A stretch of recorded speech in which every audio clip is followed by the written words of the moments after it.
Hi, welcome back to the short tutorial. In this video, I will teach you how to set up a business Instagram account. So if you want to set up business Instagram account for your business in 2023, watch this video till the end. And if this video really helps you out, do subscribe to my channel. So let's start the video. First of all, you have to open your Instagram mobile application and log in to your account that you want to convert into the business account. Once you will do it, here you will see profile icon on the right bottom. Click right here, and on the right top you will see three lines. Click on it and go to the settings from here. Once you will do it, here you will see multiple options. Simply you have to click on the accounts. Now scroll up. Here you will see switch to the professional. Click on it. Now click on the continue. Click on the continue. Follow the same procedure, and now you have to select the best describe you. So simply select any option from here and then click on the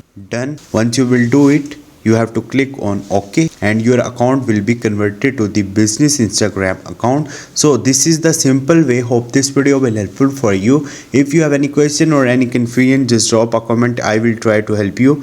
Thank you.